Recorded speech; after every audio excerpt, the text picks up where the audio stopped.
那我们来到今天晚上 오늘 저녁에 这个 우리는 题目呢， 주제가 바로 그리스도입니다. 其实呢， 사실 基督啊， 그리스도는 바로 성경 전체의 주제라 할 수 있습니다. 有基督就没有 혹은 그리스도가 없으면 성경이 없다고 할 수 있습니다. 回教了， 회교나 도교나 불교나 모든 종교가 그렇습니다. 그들은 조교가 교주가 없어도 종교는 존재하죠. 释迦牟尼。 석가모니가 없어도 불교는 존재하죠. 你如果除 그렇지만 만약 예수 그리스도가 없다면 기독교는 없는 것입니다. 读这个圣经啊， 성경을 읽어보시면 四本福音书， 사복음서는 그분을 얘기합니다. 福音书完了以后， 복음서를 뒤에 书信里面 서신들에서 말하는 것을 보면 经历 그리스도를 얘기하죠. 基督的 그리스도인의 체험은 바로 그리스도에 대한 체험입니다. 另外一套书， 그리스도 외에 다른 어떠한 수행을 하는 것이 아닙니다. 有了基督 그리스도가 있어야 有成圣， 거룩이 있습니다. 그리스도가 있어야 생명이 있습니다. 生命都是基督以外。 생명은 그리스도 외에 어떤 것이 比如 아닙니다. 说这个你打坐多少， 여러분이 좌선을 며칠 하고 得到生命。 그래야 뭐 성경 얻는 것이 생명 얻는 것이 아니라 그분이 생명입니다. 그리스도가 있으면 생명이 있습니다. 바꿔 얘기하면 拿走了基督， 그리스도를 빼버리면 기독교는 존재하지 않은 것입니다. 그럴 道理 수 없지요. 这个人呢， 하나님 사람과 연합하는 것이죠. 我们第一节的时候， 그러므로 첫 집회에서 내가 말했듯이 彼得 베드로가 他跟耶稣 예수님을 很久， 아주 오랫동안 따라왔던 베드로가 就问一个最重要的， 어느 날 주님이 그에게 물었죠. 내 아를 누구라고 하느냐? 이것이 성경에서 가장 중요한 질문입니다. 그리스도가 누구인가? 这个他就答， 베드로는 답변을 아주 잘했습니다. 主耶稣说 주 예수님이 말하기를 이것은 하늘에 계신 아버지께서 너에게 계시한 것이다. 怎么答呢？ 어떻게 베드로가 말했습니까? 就是包括圣经 베드로의 답변은 성경 안에 그리스도에 대한 완전한 계시입니다. 두 마디인데 第一 첫째는 是基督， 당신은 그리스도이시오. 주는 그리스도이시오. 이것은 그분의 역사를 얘기하죠. 活神的儿子， 둘째는 살아계신 하나님의 아들. 이것은 그분의 인격, 위격을 말합니다. 就是基督。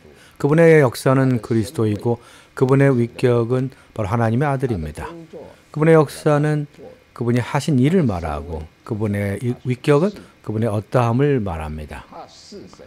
그분이 누구이신가, 그분은 무슨 일을 하셨는가가 성경에서 계시하는 내용입니다. 那我们来看 우리가 基督， 그리스도의 어떠함을 볼 것입니다. 곧 그분이 무엇인가라는 것입니다. 你可以读300年的 여기서 여러분이 300년간 책을 읽어도 이해하지 못하게 됩니다. 这个世纪， 첫 세기부터 4세기까지 要呢 가장 주로 그들이 연구하는 것은 주로 그리스도가 대체 누구냐는 것입니다. 6派， 거의 5개, 6개 학파가 나왔습니다. 都是神， 어떤 사람은 그리스도가 하나님이라고 말합니다. 그래서 그러나 只是取了 사람은 다만 사람의 모양을 입었을 뿐이다 라고 얘기합니다. 他那个人行走在地上，那个不是真的。 걸어다닌 사람은 참 사람이 아니라고 합니다. 다만 사람의 모양이라고 합니다. 환영이라고 또 하죠. 这个，那有的人呢就刚好相反， 어떤 사람은 정반대로 그리스도는 다만 요셉의 아들에 불과하다. 这个犹太人， 유대인이다. 不 다만 过呢他比别人 다만 다른 사람 좀 더 나았기 때문에 他就被称为神。 신이라고 칭한 것이다. 还有呢，有人说基督 어떤 사람은 그리스도가 하나님이지만 他也是人， 또한 사람이다. 这个神跟这个 근데 하나님과 사람은 就在人身上是两重人格。 사람에게서 이중인격이다. 这个 아, 呃， 바꿔 말하면 就是 때로는 하나님이 말하고 呢就是人 때로는 사람이 말하는 것이다. 这个神跟人呢， 이것은 하나님과 사람이 이중인격으로 존재한다고 합니다. 각종 이론이 있습니다. 是啊，讲了300 이것이 300년 동안 연구했습니다. 学问呢，在 학문은 神学叫做 Christology， 신학에서는 기독론이라고 하죠. 기독론. 对基督所示。 그리스도의 어떠함에 대한 연구죠. 자, 우리는 신학을 공부하는 게 아니라 성경을 공부하고 있습니다. 하나님의 말씀에 따르면 그리스도는 무엇입니까? 첫째, 그리스도는 하나님이십니다. 여기에 두 가지가 있는데 어떠하면 두 가지가 있는데 첫째는 하나님이라는 것입니다.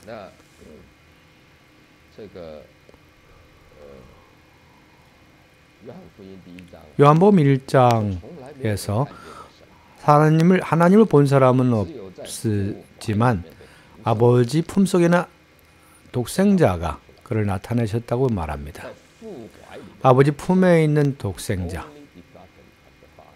아버지 품에 있는 독생자입니다. 그분의 이름은 하나님의 독생자입니다. 제가 묻겠습니다.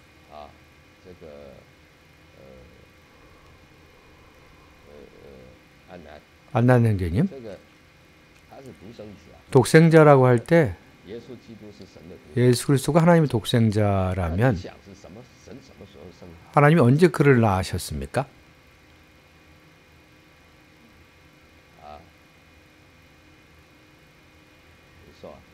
말해보시죠. 여러분도 생각해 보십시오.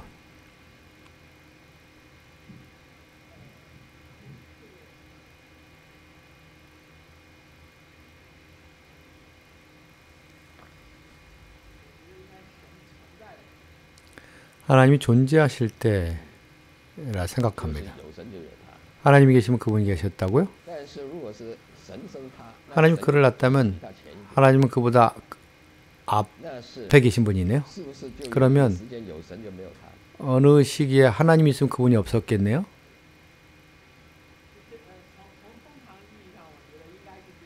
일반적인 인식은 그렇죠. 먼저 하나님 있고 그분이 있었죠. 마치 닭이 있고 그 다음에 계란이 있듯이. 그러나 하나님 모든 걸 할 수 있다는 걸 믿죠. 그래서 하나님은 자기 아들이 그분이 앞에도 있게 하십니다. 어떤 방법을 쓰시는지 모르겠지만 아들과 동시에 출생할 수 있다고 봅니다. 나쁘지 않아요. 이것도 하나의 해석이죠.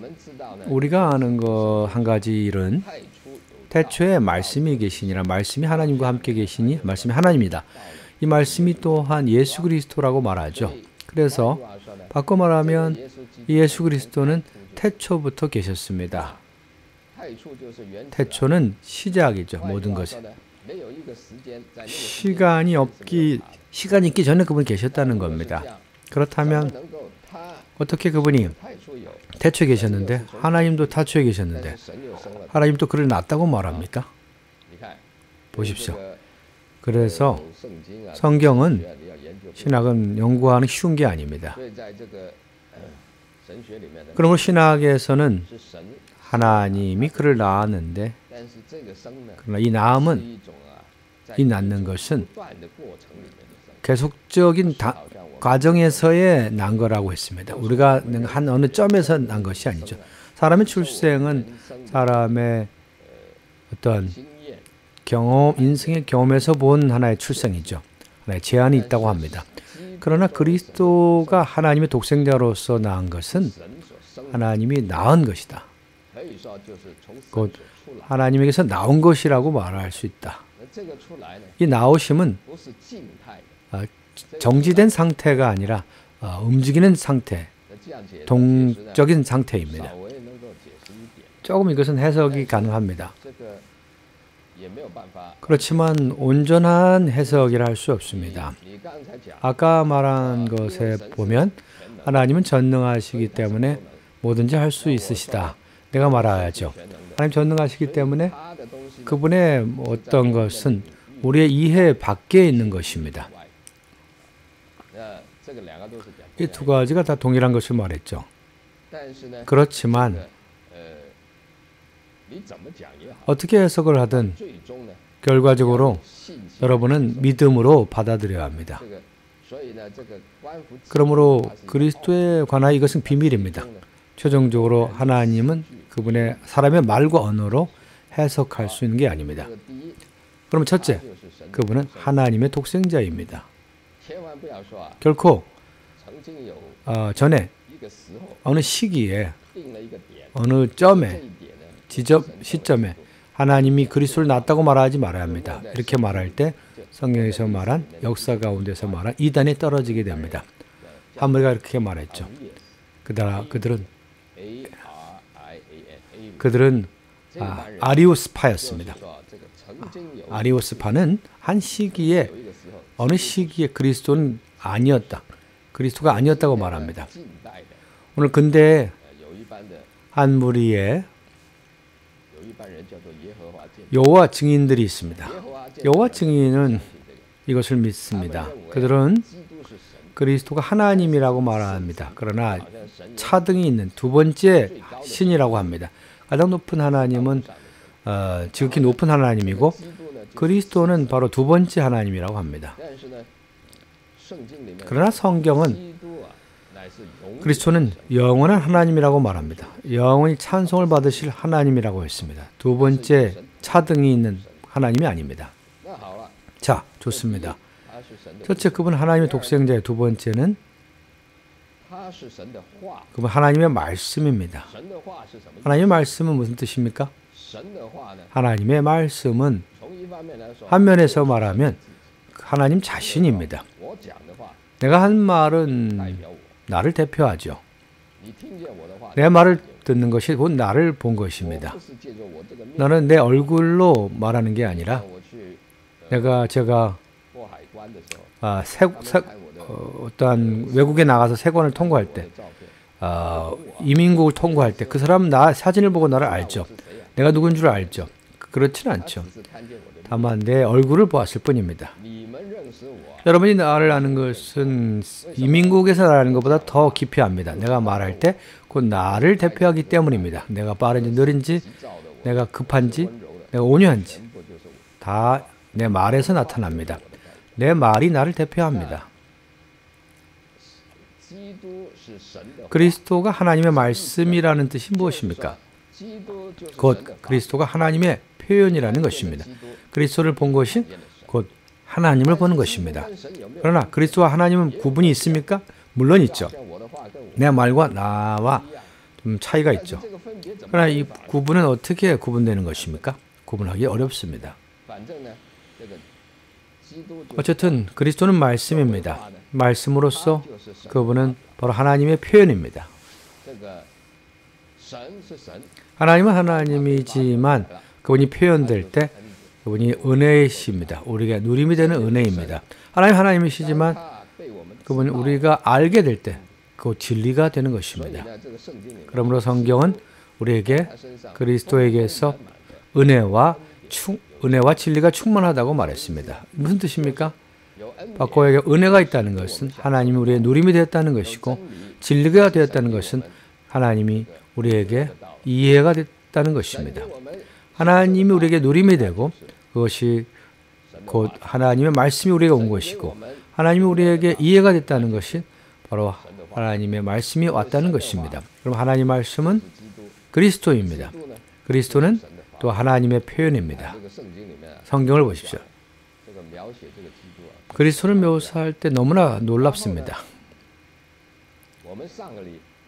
그리고 지난주에 우리가 하나님이 한 분이시지만 아버지, 아들, 영의 차이가 구분이 있다고 말했죠. 자, 그리스도는 누구입니까? 안나는 교님? 아버지, 아들, 영 중에 그리스도는 누구입니까? 아버지, 아들, 영이 같은 분이시죠? 정확합니다. 그리스도는 좁은 의미에서 말하면 바로 신격의 두 번째이십니다. 하나님 보이지 않는 분이시고 나타난 분이 바로 그리스도입니다. 좁은 의미에서. 그러나 다른 방면에서 말하면 특히 제 성경 근거가 있는데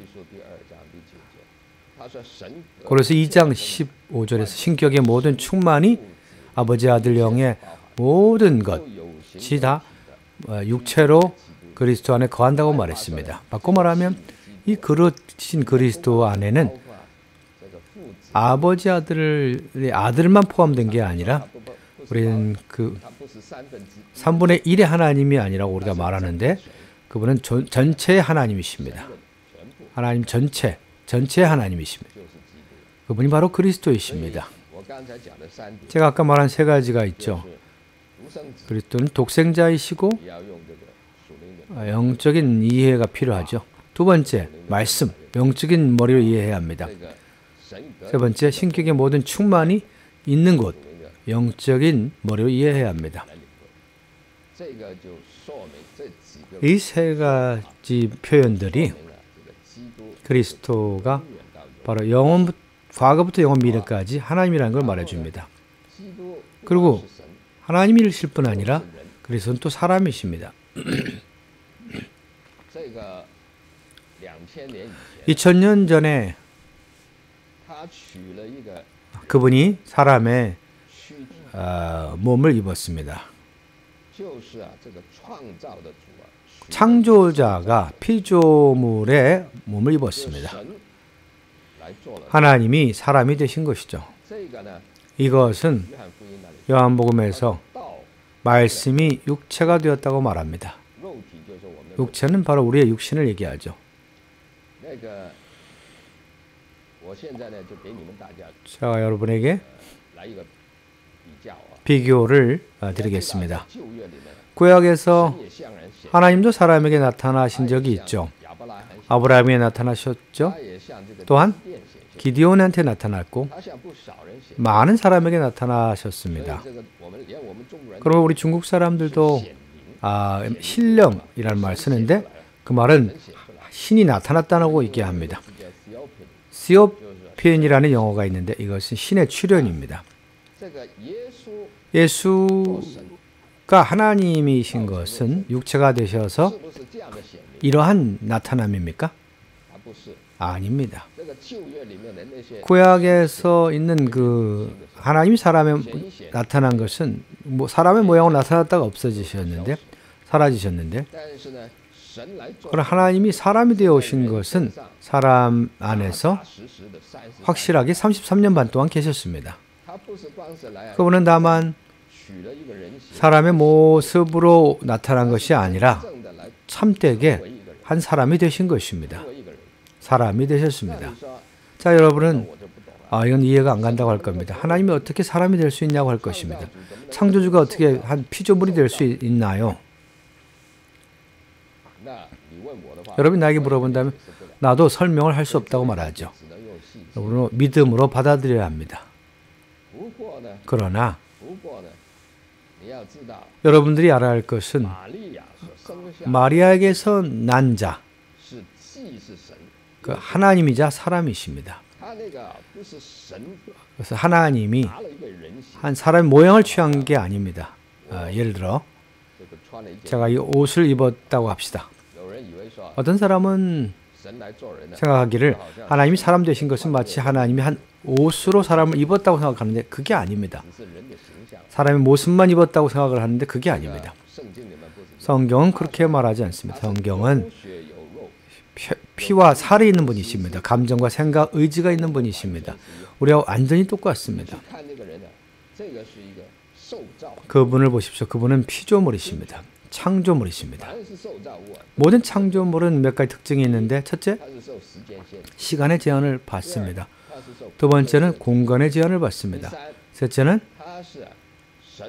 그분은 하나님이 창조하신 것이지만 하나님 자신이 아닙니다. 하나님의 형상이 있을 뿐입니다. 모든 피조물이 다 그렇습니다. 본래 주 예수님은 하나님 자신이었는데 하나님이셨는데 피조물이 되셨습니다. 시간과 공간에 제한을 받는 창조물이 되셨습니다. 그리고 사람의 모양을 취하시고 사람의 모양은 바로 생각, 감정, 의지 안에서 하나님의 형상을 또 가졌습니다. 그렇지만 하나님은 아닙니다. 인성의 미덕에 있어서 완전합니다. 그렇지만 하나님의 속성은 가지고 있지 않았습니다. 그렇다면 이 사람이 확실한 我 사람입니다. 刚才已经说了， 제가 就 말했듯이 是有几种的， 몇 가지 이단이 있습니다. 那就是 한 종류는 他根本不是人， 그분은 전혀 사람이 아니다. 사람의 환영이라고 말합니다. 그래서 가현설, 도케티즘이라는 파가 있죠. 그들은 예수님의 환영이라고 말합니다. 那耶稣 이렇게 말한다면 예수님이 십자가에 못 박히신 것은 좀 쉬웠겠죠. 我这个中学的时候， 내가 중학교 때 어떤 뭐 선생님이 말하기를 예수 십자가에 오르는 것은 아주 쉬웠다. 그분의 그 신경 계통을 다 끊어버리면 된다고 합니다. 그럼 고통이 없다고 말하죠. 是作为神， 물론 하나님으로서 이렇게 할 수 있죠. 신경 체계를 다 끊어버릴 수 있습니다. 십자가에 흘리시는 고통이 없다고 말하겠지만 그분 사실 고통스럽지 않으셨습니다. 但是如果他是这样做的话呢， 만약 그렇게 하셨다면 그분은 사람이 아닙니다. 那上十字架那个人 십자가에 오르는 것은 오른 분은 확실한 사람이셨습니다. 那这个，所以他不是一个幻觉， 그러므로 그분은 환영이 아닙니다. 他是一个确确实实的人。 그분은 확실한 사람이십니다. 这个人里面呢， 그러나 이 사람 안에는 神所 또한 하나님으로 충만되었습니다. 成为的。 하나님이 어떠함이 要知 있습니다. 道，人人都是由 모든 사람에게는 父亲、母亲 아버지, 엄마의 결혼을 통해서 태어났습니다. 唯有了主耶稣 오직 주 예수님만이 성령으로 잉태되셨습니다. 圣灵在他里面， 성령이 그분 안에서 하나님이 사람과 더해짐으로 둘이 하나가 된 것입니다. 那这个是圣经里面 이것이 성경에 给我们的一个事实。 있는 사실입니다. 자, 좋습니다. 他这一种的成为人， 이렇게 사람이 되신 것은 约里面那个 구약에서 나타나는 그런 방식과 다릅니다. 是从这个 나타났다가 가시는 분이 아닙니다. 그분은 어린애부터 33년 반 동안 100%충분한 인간 생활을 사셨습니다. 现在呢，我就要跟你们打架， 제가 이제 여러분에게 말하겠습니다. 就是说，好了，这个人啊，就是神人， 이분이 하나님 사람이라면 是创造者。 그분은 창조주이십니까? 피조물입니까? 安南今天晚上 안나 형제님? 我抓到你了， 형제님을 붙잡았습니다. 他是创造者， 그분은 창조주이십니까? 피조물입니까?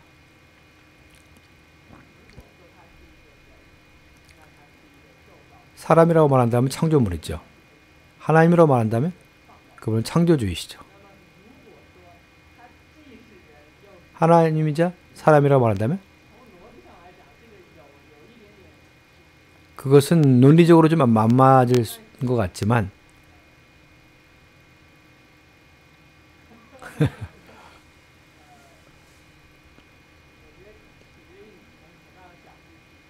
어떤 각도에서 보는가에 달려 있습니다. 예수님을 是 보통 사람으로 사람들이 이해하죠. 그러나 사람의 한계를 벗어나서 본다면 그분 하나님의 역할을 하신 분이시죠. 하나님과 사람의 그 연합된 실체이죠. 好啊， 좋습니다. 这个是一个圣经里面最大的奥秘。 성경에 가장 큰 비밀이 있는데 바로 그리스도가 창조주이시자 피조물이라는 것입니다. 那有人呢就批评我们， 어떤 사람 우리를 비평하기를 异端， 이단이라고 因 합니다. 为呢，我们讲啊， 왜냐하면 우리는 그리스도가 피조물이라고 말한다고 합니다. 那个哥罗西书第一 골로새 1장 15절에 근거한데 거기서 말하기를 그리스도는 모든 피조물 중에 章，换一句话 가장 먼저 난 자라고 했습니다. 모든 창조물, 피조물 ，first born 속에 첫 번째 난 분이십니다. 那个呢，就是基督， 그분이 바로 그리스도라는 基 것이죠. 督是他 그리스도는 这个，他这个哥罗西书把整个 골로새서는 온 우주를 这个是旧造， 예창조와 새창조로 구분합니다. 예창조는 물질적이고 새창조는 부활 안에 那么他 있습니다. 说旧造里面， 예창조 안에 있는 것은 거룩한 것은 旧造 그리스도이고 里面呢，那个首生 먼저 난 자가 그리스도이고 부활 안에 있는 새창조에서 처음 난 것도 그리스도라고 말합니다. 그래서 그리스도는 造里面的 예창조 안에 가장 먼저 자이기 때문에 창조물이라고 말하죠. 指他的灵性， 이것은 그분의 인성을 말합니다. 但是反对我们的人， 그러나 우리 반대하는 사람은 现在还出了一本书， 지금도 책을 냈는데 结果呢，我们就去 우리가 가서 그들의 편지를 썼습니다. 그 책 안에서는 위트니슬리가 이상수 형제님이 그리스도가 피조물이라고 말하는데 어떻게 그리스도가 피조물입니까? 그리스도가 피조물이라면 우리와 사람의 벌레와 동물들과 사람과 똑같은 그러한 창조물이라는 것이네요. 이 형제님이 만일 성경에서 다만 그리스도가 피조물이라고만 말했다면 우리는 구주는 없는 것입니다. 우리에게 구주가 없는 것입니다.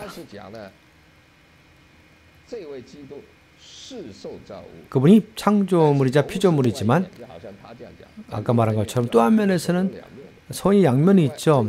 이쪽에서는 이런 피조물이지만 또 다른 면에서는 창조주이십니다. 그러므로 우리 가운데 붙잡은 신앙, 믿음은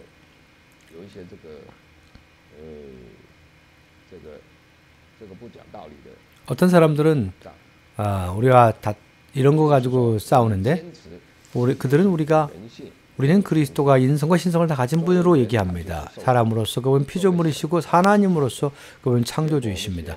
우리가 편지를 썼죠. 70페이지 정도 글을 썼습니다. 거의 논문 수준이죠. 이렇게 보내줬는데 할 말이 없었습니다. 사실이 그렇기 때문이죠. 부분적인 걸 취해가지고 우리를 잘못 이해했습니다. 그래서 그들이 성명하기를 그 책, 자기가 낸 책을 다시 거둔다고 했습니다. 기독교 안에 어떤 사람 말하기를 왜 그걸 거두냐고 말합니다. 그 자기 잘못하는 인정하는 게 아니라고 합니다. 어떤 잘못이 있기 때문에 두 번 책을 또 낸다고 말합니다. 그들이 두 번째 책을 내면 우리가 뭘 말하는가 보겠습니다. 우리 한 새 신자가 있는데 몇 주 전에 사람들 그쪽에 예배당에 갔습니다. 예배당이 말하기를 그 사람들 교회를 조심하라. 그리스도가 피조물이라고 말합니다. 라고 하는데 그 말하기를 그럼 내가 가서 연구해 보겠다고 했습니다. 그 가서 인터넷에서 검색을 하고 찾아보니까 그가 발견한 것은 그들이 다 이 부분적인 것만 취해서 말한 걸 알았습니다. 그것이 신학의 문제가 아니라 도덕적인 문제라 이 부분적인 걸 취해가지고 말해서는 안 된다는 걸 알았습니다. 중간에 이 부분만 취해가지고 전체를 대체하는 건 안 된다고 그가 이해했습니다. 모든 이런 학술 연구는 이렇게 해서는 안 된다고 그 새신자가 알게 됐습니다. 내가 이것을 말하는 것은 예방주사를 넣어주는 것입니다. 여러분이 나가서 어떤 사람이 조심하십시오. 그들은 그리스도가 피조물이라고 말합니다. 내가 말했습니다. 들었습니다. 그리스도는 피조물입니다. 그것은 인성을 말합니다. 그러나 동시에 그분은 하나님이십니다. 사람으로서는 피조물이고 하나님으로서는 창조주이십니다. 한마디로 얘기하면 됩니다. 간단합니다. 근데 왜 그런지 사람들은 어떻게 얘기해도 듣지 않는 것 같습니다. 믿지 않는 것 같습니다. 어쨌든 오늘 저녁 저는 이 점을 여러분에게 확실하게 말합니다. 자, 이제 두 번째 일입니다. 그분이 이 땅에 오셔서 사람의 육체를 입었는데 첫째로 이 육신은 우리의 육신과 다르면 안 됩니다. 우리의 육신과 다르면 안 되죠. 만일 우리가 아까 말한 것처럼 신경 계기를 끊어버리면 사람이 아니죠. 로봇이거나 환영과 같은 사람이죠. 우리 사람과 완전히 똑같아야 합니다. 자, 좋습니다. 안나 형제님, 그분이 우리와 똑같다 하면 우리에게 죄가 있다 하면 그분에게는 죄가 있나요, 없나요? 있어요. 있다는 것은 전제 조건이 있습니다. 인간 사회 범위에서 가치관으로 본다면 그분의 행위가 옳지 않죠. 그러나 다른 영역에서 보면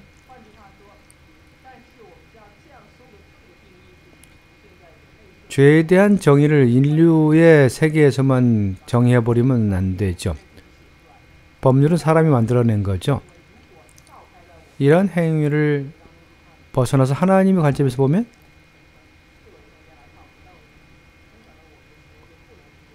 우리의 행위는 죄라고 여기지 않을 수 있죠.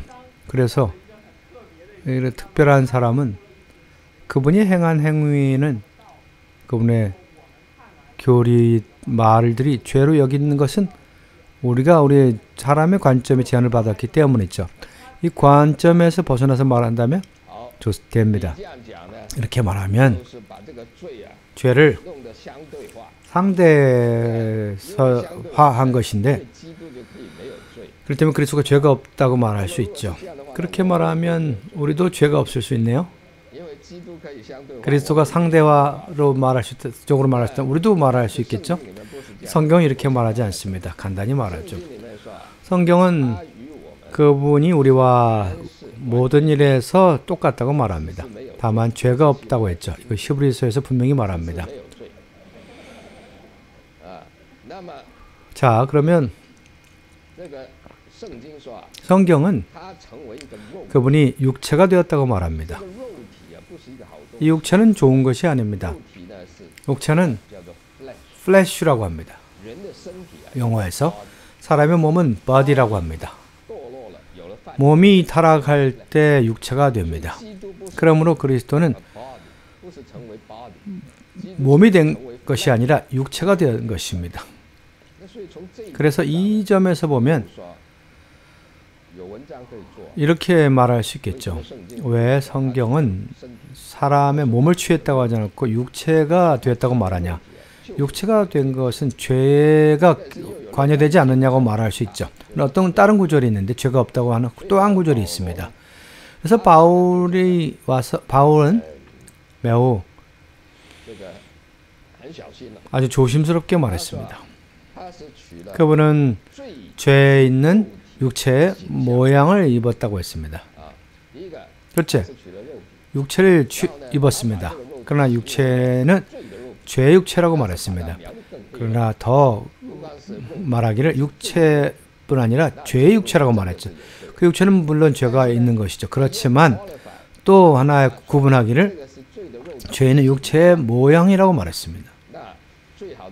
가장 좋은 비유는 구약에 있는 모세가 한 번은 이스라엘 백성이 뱀에게 물렸죠. 몸에 독이 들어갔죠. 하나님 모세에게 놋뱀을 만들라고 했습니다. 놋뱀을 장대에 달라고 했는데 그 놋뱀을 본 사람마다 다 살아났습니다. 이것은 놋뱀인 것은 그리스도를 예표합니다. 뱀은 성경에서 사탄을 예표합니다. 왜 그런데 그리스도께서 놋뱀으로 비유합니까? 대표합니까? 왜 놋양이라고 하지 않습니까? 왜 비둘기라고 하지 않고 놋뱀이라고 말합니까? 그런데 또 참뱀은 또 아닙니다. 뱀의 모양이 있을 뿐입니다. 죄의 모양이 있지만 뱀의 독은 없습니다. 마치 주 예수님은 죄의 육체의 모양을 가졌지만 죄의 독이 없는 것과 같습니다. 이것이 성경에서 설명한 것입니다. 여러분은 나 이것은 이해하기 어렵다. 맞습니다. 형님 말이 맞아요. 모든 그리스도의 인격에 관한 것은 다 믿음으로 취해야 합니다. 그렇지만 적어도 한 가지 알아야 할 것은 주 예수님은 그분이 취한 몸은 천주교에서는 성찬을 취할 때 그 떡을 예수님의 거룩한 몸이라고 합니다. 성체라고 합니다. 성체를 먹는다고 합니다. 그래서 어떤 사람들은 성체를 먹기 위해서는 목욕을 먼저 하고 금식하고 위를 비운 다음에서야 주 예수님의 육신이 당신의 속에 들어와서 야채와 섞어지는 거 안 좋기 때문에 다 씻어내야 된다고 말합니다. 우리는 그걸 믿지 않습니다. 성경은 이것은 하나의 대표입니다. 주 예수님의 몸을 대표하는 게 떡입니다. 그러나 내가 한 가지 질문하겠습니다. 주 예수님의 그 몸은 성체입니까? 33년 반 동안 이 땅에 걸어가실 때 그것은 확실하게 성체입니까? 한 면에서 말한다면 그분의 몸은 성체로 불린 것이 아니라 육체라고 불려졌습니다. 그렇지만 그 육체 안에는 또 죄가 없는 육체입니다. 죄가 없습니다. 이것을 우리를 반대하는 사람이 우리를 공격하는 두 번째 항목입니다. 우리 가운데에서 예수의 육체는 죄가 있다고 말합니다. 이것은 위트니스가 말한 게 안난이 말한 것입니다. 육체에 죄가 있다고 말했습니다. 그리스도 육체 안에 죄가 있다고 말했습니다. 우리는 그리스도가 육체의 모양을 입었다고 말하지만 그러나 우리는 그 육체 안에 죄가 있다고 말하지는 않습니다. 그리스도가 취한 이 몸은 아주 기묘한 몸입니다. 우리와 똑같은 몸이죠. 이것은 고통이 없는 것도 아닙니다. 그분은 고통도 있고 울기도 하시고 또한 그분은 우리가 이 땅에서 겪는 모든 것을 다 겪으십니다. 그러나 그분에겐 죄가 없으십니다. 오직 이렇게 해야만이 그분이 우리의 죄를 담당할 수 있죠. 하나님 사람으로서 그분은 역사 가운데 유일한 우리의 구주가 되실 수 있는 분이십니다. 죄는 우리가 범했습니다.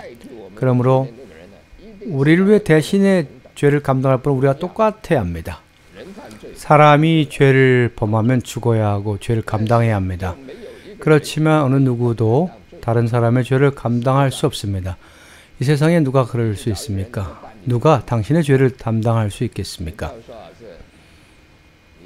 당신의 죄가 클 뿐 아니라 당신의 작은 죄일지라도 탐심, 질투 이런 것을 다른 사람에게 짊어지게 할 수 있겠습니까? 어느 누구도 그러한 자격이 없으며 능력이 없습니다. 반드시 사람이 당신의 죄를 감당해야 하지만 어느 누구도 당신의 죄를 담당할 수 없습니다. 그러므로 당신의 죄를 감당한 사람은 반드시 하나님이어야 합니다. 하나님이자 또 사람이어야 합니다. 그분은 사람이었기 때문에 하나님의 모든 심판을 받을 수 있었고 하나님이시기 때문에 그분의 구속이 당신을 구원할 수 있습니다. 그분의 피가 당신의 죄를 씻을 수 있습니다. 그러므로 우리가 법리적인 구속을 받으려면 반드시 그분이 하나님 사람이셔야 합니다. 우리가 유기적인 구원을 받기 위해서 곧 우리가 원래 그분은 하나님이셨습니다. 하나님 사람 되신 분이죠. 우리는 원래 사람입니다. 우리가 하나님이 되어야 한다. 그분이 우리와 똑같으신 것은 우리가 그분과 똑같이 되기 위한 것입니다. 그분이 첫 번째 이런 분이시고 우리는 두 번째, 세 번째 사람들이죠. 그분은 첫 번째 사람이고 우리는 두 번째, 세 번째 사람입니다. 이러한 족속의 첫 번째 사람이십니다. 아담이 첫 번째 족속의 사람이듯이 그리스도는 새 창조의 하나님 종류 사람의 첫 번째 사람입니다. 우리는 바로 이 족속의 많은 사람들입니다. 그러면 그분은 장자이시고 우리는 많은 아들들입니다. 법리적인 구속을 위하여 그분 하나님 사람이어야 하고 우리의 유기적인 구원을 위해서 그분 하나님 사람이 되셔야 합니다. 그러므로 그리스도의 인격은 그분이 하나님 사람이라는 것은 우리에게 매우 긴밀한 관계가 있습니다. 그분이 하나님 사람이 아니라면 우리는 구원을 받을 수가 없습니다. 그러므로 그분은 우리의 구주이십니다. 무함마드는 교주이죠. 우리 그리스도는 법적으로 우리를 구속할 뿐 아니라 또한 유기적으로 우리로 하여금 그분과 똑같이 되게 하십니다. 그분이 하나님 사람이듯 우리는 사람 하나님입니다. 똑같이 그분의 상태에 이르게 될 것입니다. 이것이 바로 크리스마스의 참된 의미입니다. 성탄절이 무슨 의미입니까? 바로 말구유나 소나 양이나 이것이 아니라 참된 의미는 바로 하나님이 사람이 되시므로 우리가 하나님과 똑같이 되는 것입니다. 이것이 바로 복음의 참된 의미입니다. 주 예수님이 이 땅에 오셔서 인류는 소망이 있게 됐습니다. 이 소망은 바로 사람이 하나님의 미리 땅에 떨어져 영광을 얻었다면 모든 미랄이 다 영광을 얻을 수 있는 것입니다. 바로 실험실에서 당신이 원형을 만들었다면 성공한 것입니다. 신문에 낼 수 있습니다. 원형이 나왔기 때문에 많은 거기서 나온 제품들이 많은 것들이 나옵니다. 그리스도는 바로 원형입니다. 우리는 대량으로 나온 사람들입니다. 이 대량으로 나온 것은 바로 주 예수를 믿음으로 이루어집니다. 자, 좋습니다. 이것이 바로 그리스도의 어떠함입니다. 그분의 어떠함이죠. 자, 그 다음은 그분의 역사입니다. 저는 3분이면 끝날 것 같습니다. 그분의 하신 역사 8가지입니다. 첫째, 우주를 창조하심. 둘째, 육체가 되심. 셋째, 우주적인 모든 것을 포함한 죽음을 통과하신 것. 넷째, 부활. 아예 생명 주는 영이 되신 것. 다섯째, 승천하여 아버지 우편에 앉으셔서 우리의 중보자가 되시고 대제사장이 되신 것. 하나님의 모든 일을 수행하는 것. 여섯째, 다시 오셔서 우리의 몸을 영화롭게 하는 것. 그분의 유기적인 구원을 이루는 것. 일곱 번째, 왕국 안에서 왕으로서 다스리는 것. 여덟 번째, 영혼 안에서 하나님의 표현이 되는 것입니다. 이것이 영원 과거에서 영원 미래까지 하시는 일입니다. 그리스도의 역사의 8방면입니다. 다시 한번 말하죠. 첫째, 우주를 창조하시고, 두 번째, 육체 되심, 셋째, 죽음, 모든 걸 포함한 죽음, 넷째, 부활, 다섯째, 승천, 여섯째, 다시 오셔서 우리의 몸을 영화롭게 하는 것. 일곱 번째, 왕국 안에서 왕으로서 천년 동안 다스리는 것. 여덟 번째, 영원해서 하나님의 표현이 되는 것. 이것이 바로 그리스도의 역사입니다. 이것은 우리 전체 그리스도인의 일생 가운데 필요한 것을 포함합니다.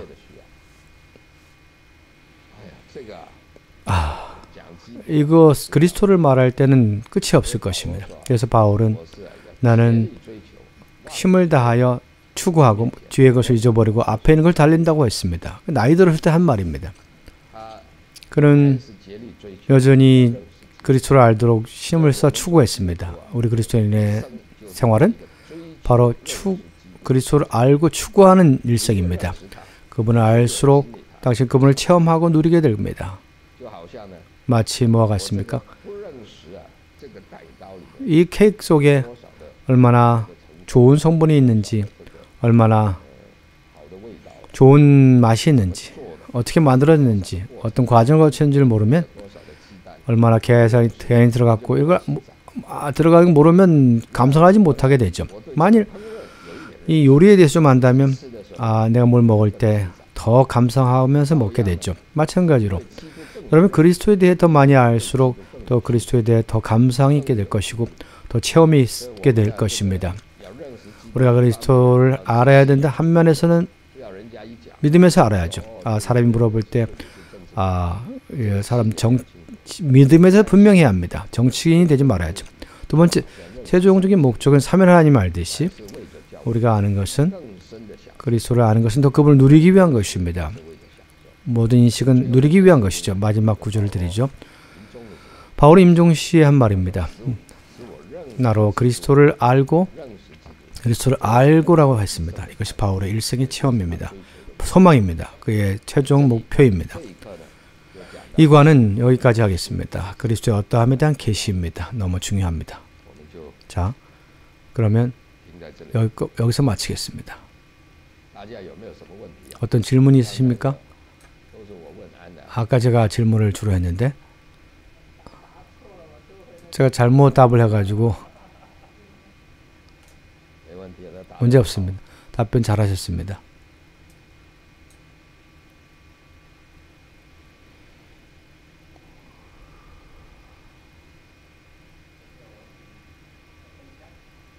질문이나 간증하실 수 있습니다.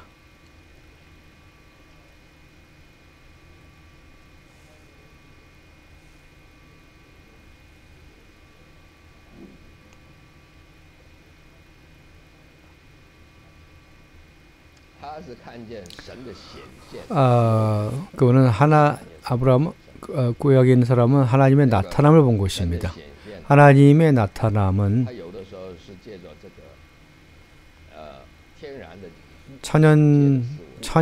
자연계에 속한 것을 통해 나타납니다. 엘리야가 그랬죠. 지진이 있고 하나님 지진 안에 있지 않습니까? 바람이 있지만 바람 안에 하나님 계시지 않습니다. 그러나 이 모든 것을 거쳐서 하나님은 또 작은 목소리가 있습니다. 하나님의 목소리죠. 음성이죠. 그게 하나님의 나타남이죠. 그럼 어떻게 나타납니까? 음성, 목소리에서 나타났죠. 아브라함은 사람의 모양으로 나타났습니다. 하나님 자신이 아니죠. 그럼 모세는 한 번은 하나님을 보게 했다고 했습니다. 하나님 나를 볼 수 없다고 했는데 모세가 말하기를 그럼 하나님은 좋다. 그러나 넌 나의 친구다. 모세는 하나님의 친구이시죠. 그래서 넌 반석 위에 숨어라. 내가 지나갈 테니 나를 봐라. 내 등 모습을 보게 될 것이다. 하나님의 등 모습은 무엇입니까? 나도 모르겠습니다. 성경에서 이렇게 말합니다. 그리고서는 성경에서는 모세가 이 가시덤불 안에서 하나님을 봤다고 했습니다. 가시덤불 안에 하나님이 뭐 어떠한 모습이 있습니까? 물질적인 얼굴이 있습니까? 그것도 아닙니다. 그분의 불이 바로 하나님의 어땀입니다. 그러나 하나님 자신은